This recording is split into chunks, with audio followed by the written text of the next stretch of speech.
Welcome back. It's good to be back, Jan. It's Good good to to be have back. you. Had a little vacation, so I'm relaxed. Yeah, you look way too relaxed. There's something wrong with that. Yeah, I had a great time, man. It was phenomenal, and it's always good to get away. And that's part of the process. When we talk about all this, you got to be able to unwind and give your mind a chance to rest a little bit. So, yeah, We're talking about reinvention, and recreation is part of that, right? yeah. Letting the mind breathe a little bit. It needs it. And believe me, on that beach, it had a lot of time to breathe. So, listen, actually, that's a really appropriate segue into the conversation, because where we left off last time was we'd had a really productive conversation about vision and the importance of Mhm. knowing where you're headed, maybe not in complete detail, but at least knowing the direction that you intend for your life to go, so that you can surround yourself with people who are going to go hold you accountable for that and Mhm. capable of achieving it, and so that you have a filter that you can put everything through to decide, is what I'm thinking of doing right now going to take me towards that vision, or is it going to take me away from my vision? And as Right. simple as that sounds, those Mhm. are two really important corrective measures, if you like. They're like the Mhm. guardrails on a highway, right? That keep Yeah. the car pointed in the right direction. Mhm. And so once we know what that vision looks like, it seems to me we need to start thinking about alternative paths that are going to get us there, Yeah. Yeah. right? Absolutely. Um, Mhm. and that can look like a number of different things. So when you're working with folks, Daryl, how do you often get them thinking about what those alternative pathways might look like? Well, the big thing, and we talked about this a little bit before, is that we got to sit down. It's almost like you got to, and we're going to go into this a little bit later, but you got to kind of look at it like a map. There's the way to get to, you want to get somewhere, you got to kind of map it out. This is, if I'm going to get to this city, back in the old days, I'm old enough to say we used a map. Me too. We were pre GPS system. We used the map, and we used to have to plot out different spots on the map and make sure we look for road signs and things like that to get to a specific. Now I'm really giving my age away by sharing this, but part of that, you have the vision, and then you got to back up and say, okay, here's the end game. What are the little things I need to do in the middle to be able to get to the end game? Mm. And that's the work, that's the process stuff, but part of it, you and I talked about briefly, is in looking at that bigger picture from a vision perspective, do I need to pivot? Mm. Do I need to rethink the pathway I want to go down, as far as my career possibilities? Right. And that gets uncomfortable because people are very comfortable doing what they've always done. If I was a director of HR, I'm always a director of HR. If I'm a, sales manager, I'm always a sales manager. But what we're saying through this reinvention process is no, that's part of who you are from a career perspective, but realistically, you have lots of things you can do beyond that. Right. So pivoting in the midst of all this is critical because we got the vision, but does it mean now I have to make an adjustment and look at maybe a totally different career pathway Mhm. that I need to go down? And for some people, that's not easy. In our trainings, we have them go through a lot of, introspective type things to look at skill sets. And we talked about assets before. We have them look at jobs they may have done in the past. We have them look at volunteerism. We have them look at all kinds of stuff. Yeah. Like we have people who've come in who are housewives that never worked before. And then we say, well, how did you manage your home? What are some skills that you learned as a housewife? Because I tell people that's like a serious job. Yeah, it is. It is, You're general manager of your own building. You're the general manager of your own building, and you got all kinds of personalities you got to deal with, And budgets and all that stuff. and all of that kind of stuff. So there's something to be derived from all of it. But the reality is you got to look at all of this, look at your total package and say, man, what are some unique things I have to offer? I got this vision, but what are some unique things? And part of that is making a pivot. Yeah. So I think you're absolutely right. And I think the mistake that sometimes we make is if we're going to pivot and change careers, Mm-hmm. it means we're invalidating or we're turning our back on everything that we've done until now. And I think what we forget is what we've acquired along the way is those assets that are things that I bring to the table in the form of knowledge and experience, Mm-hmm. which will always serve me well in the future, Always. independent of what my job title is. Yep. Right. Oh, yep. And so a pivot is really not much more than a new beginning. It's an opportunity to take who you are and what you know and what you've done and apply it in a productive way, but in a different setting. And adding to that, and that's a great description. But adding to that is, I may have done it and I may not have gotten paid for it. You know what I mean? I may not have gotten a check for it, but I have the ability to do it. Right. You know, like I mentioned, my neighbor, engineer by trade, just by trade, is engineer. And but you would always see him in his yard working on his cars. He's always working on the cars. I mean, fixing, tinkering. He even built a car. He built a car from scratch. And so after several years and a bunch of layoffs and, hey, you know what? I'm tired of all of this. He went and he has his own shop now. Yeah. And he's probably doing a lot better financially than he was when he was in engineering, because he has a lot of customers. But that's what we're talking about as far as pivoting. Right. He went down a totally different career path based upon skills he already possessed, and is doing quite well right now. Well, and the notion of pivoting right now, I mean, the series is all about reinvention. Yes. And up until now, we've been talking about sort of setting the stage and building the confidence for people and even considering a pivot. I think in particular nowadays, where we've got so many people on the sidelines because of COVID, and so many jobs and careers and even industries not coming back anytime soon. Yes. We have no choice but to reinvent. We have no choice but to pivot and say, all right, what else is there out there that I could be really well suited to? Yeah. And I'll say this, Sean, it's important for people to hear this. And I don't think I've mentioned this much, but I think it's important at this juncture in our presentation to mention this. Don't fear the unknown. Don't fear change. Sometimes on the other side of that fear is great opportunity. It really is. And I think a lot of times we don't want to pivot because we're just comfortable here. Right. And I'm hoping, it's easy. I'm hoping and I'm praying. But sometimes on the other side of that fear is great opportunities for us to, and, I just mentioned my story, how, we lost a lot, but I knew I had to make things more virtual. They had to be more, that's just the way, like we're doing right now. And I was fearful because I'm used to being on stages and I do all this different stuff. And, people contract us, we go live consulting, and that's all gone. Mm-hmm. It's just disruptive innovation took that away from us for now. I don't know if it'll come back. To some extent it might, but this is sort of our new normal right now. And, but if I would have feared this, I'd have still been waiting for the old to return. Instead of making that adjustment and saying, and listen, I'm going to say I'm in my 50s, so I'm not a young guy, but the reality of the matter is that even though I'm in this age group, there's still a great opportunity because I was willing to make the adjustment and willing to pivot. So we can't fear it, and we got to take it on and say, I have the skill sets to do this work, this new work that I'm looking to do, and I don't have to be fearful of it. Right. Yeah. The world is going to continue to change. It's going to continue to change. And we're either going to adapt or we're not. Or we're going to become blockbusters. I don't know if they have blockbusters in Canada. No, not anymore. Refuse to change. We don't want to do that. So, exactly. Mm-hmm. So this is where it ties in a little bit with Jobtimize, because, I think one of the things that initially throws people off when they go into Jobtimize is, they'll go in, they'll do their personality assessment, they'll do the interests questions, and the system is geared to naturally serve them up a wide range of options. Yeah. And many of them options that they're just not interested in, which is fine. I mean, the system doesn't know what you're interested in or not, quite frankly. So just hit X, I'm not interested, and it'll disappear off your screen. Right. But the other thing it'll do is it'll give you a series of things to look at that are different from anything you've done before. Absolutely. And people's first judgment often is, well, this is messed up.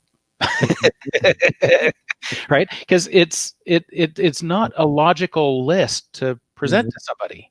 Right? In the sense that often what you'll see on your list has nothing to do with the education you've got up until now. It'll have nothing to do with the jobs that you've had up until now. It'll present options in industries that you're not interested in, or that just aren't big in your part of the world. And that's deliberate, because it's intended to throw a bunch of stuff up against the wall, sort of a constellation of possibilities that the system knows you're a really strong behavioral match for. Mm-hmm. So once we start from knowing who you are as a person, Mm-hmm. the way you're naturally hardwired to be, then we can project you into this universe of 1,250 different occupations. Yeah. And show you the ones you're naturally best wired for. Naturally the right person for. Maybe not the right education yet, maybe not the right skills yet, but you're the right person for it in many ways. Yeah. And that gives people a very different starting point as they're contemplating a pivot, Daryl. Yeah. Gives them a totally different starting point than if they were just working from their resume and saying, okay, what can I parlay this into? And that's where 95% of us, that's where we are. That's where people are.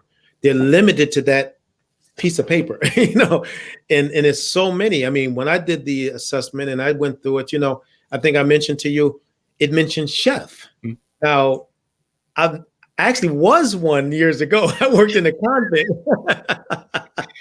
This is my rebellious early stage college days where I ended up leaving college because I was not doing what I was supposed to do and I went back home. But I actually became a cook. I was a cook at a convent. But what's interesting is about, and I just wanted to encourage people to really see it as a powerful tool. How could that, from my questions that I put in there, kick back that would be an area of, like, how did it, in my mind, I was thinking, how did it know that, you know, that it was there? And I think you mentioned there will be some that'll be go up against the wall, but some will say, there'll be some scenarios where you say, wait a minute, how did it know that? Right.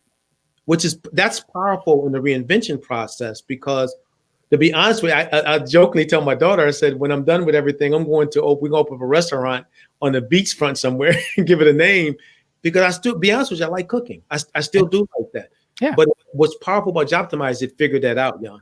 It figured out that was an interest. I got myself into trouble. I don't know if I told you this story. I got myself into trouble with a room full of Marines at one point. Mm-hmm. We've been working with a couple of foundations for several years now, particularly Marines, but servicemen and women of all stripes have come back and are really struggling to reintegrate. And one of the very first times we brought Jobtimize to them, one of the Marines stood up as he was looking at his career planning report, and he was angry. He was really angry. And he was barking at me. His finger was shaking as he was talking to me, and he said, "How is this possible?" I said, "What, Enoch?" He said, "There's two jobs on my list that are really close together, but they couldn't be more different. One of them is chief operating officer, and the other is professional dancer." And he said, "I don't know if you noticed, I am a Marine. I am not ever going to be a professional dancer." I mean, he was livid. Yeah. What it did was it allowed the opportunity to sort of step back with the room, even though it was starting to get a little hostile, and say, "Gee, isn't that interesting?" So, Enoch, as you look at the results of your behavioral assessment of your personality, did we nail that? I mean, did we get a really good snapshot of who you are and how you're wired? He said, "Oh yeah, that's probably the best assessment I've ever seen." That's amazing. I said, "Great." So if we got a good snapshot of you, then you've got to accept somehow that there's something about these two jobs that has them be a really good fit for you, even though on the outside, on the surface, it'd be hard to imagine two more different jobs. Absolutely. Right? Absolutely. Different in terms of day-to-day experience, different in terms of income potential, different in terms of education, you name it. Yep. And as we got into this conversation with the room, what became apparent was, maybe once you get past the job titles and the obvious stuff, there is a lot that these two jobs have in common. And they started to say, it's all about performance. It's all about perfecting the process. It's about excellent execution every time. It's about continuous improvement. I mean, whether you're on stage or whether you're running a manufacturing plant, you're about eliminating waste. You're about optimizing the output. You're about doing it better every day and doing it perfectly over and over and over and over again. Yeah. And once that was in the room, it was easy to step back and say, all right, Enoch, now that you understand never mind the job titles, how these jobs are alike, what is it about those attributes of those jobs that are an especially good fit for you based on what you know of your personality? And that's, I think, part of the gift that Jobtimize makes available to people, but you got to be willing to look beyond the obvious of just the job title. Yeah. Right? 100%. 100%. Yeah. And I'll say this too, more so today, it's needed. It really is. When I share Jobtimize with the people that I'm interacting with, I said, there's no time in modern history where a tool like this was needed more. Because, and I'm not just talking even like in nationally here in the States, whatever, but globally, because a lot of people are in that stuck mode.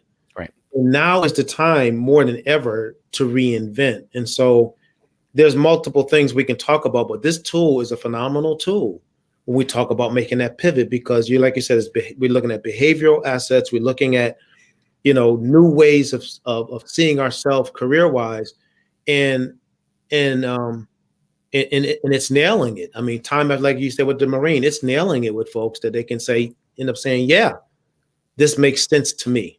Right. Whereas I don't have to go in my head and try to figure it all out. I got help. So could be one step in figuring out alternatives. Now, that's not the only thing I'm sure on your list, and we've got a couple minutes left. And so if this block of information, Daryl, was really about, considering, exploring alternatives that will get me from here to here on the map. Yeah. What else comes to mind for you? What else would you want to add for folks? I just want one last thing I would like to add is this. Sometimes our skill sets are just as obvious, and opportunities are just as obvious as the old saying, the nose on our face. And that is, who's in your circle? Who's in your circle? Ask them a question. And this may seem really simple. Yeah, and I don't want to oversimplify this because we're talking pretty serious stuff here. What do you see in me? Like if I were to come to you for career advice, what do you see? Because sometimes your friends will say, I'm so glad you finally asked. Right. Because a lot of times people see things in you that you don't see in yourself. Let me say this real quick story. There's this famous comedian, very famous, Jay Alexander, I think his name is. He was working at a UPS store, like a UPS. His good friend calls him and she said, I can't take it anymore. You need to go to Hollywood and you need to be on stage. And he said, what are you talking about? She said, listen, some people joke and some people speak in jokes. You're like a nonstop joke. You're always joking. He said, always. Yeah. He said, what are you talking about? She said, listen, I'll pay for it. Go there, audition, get on the stage and do what you do naturally. And the rest is history. His friend saw that, he didn't. Right. So that's why we need to sometimes look at those close to us and ask them, what do you see in me? What am I missing? Because you'll be surprised sometime what the responses may be, because these are the people that know you, love you, and have watched you. Wow. So they see what those skill sets are, even though you may not see it yourself. Just one additional piece of advice. Yeah, thank you for that.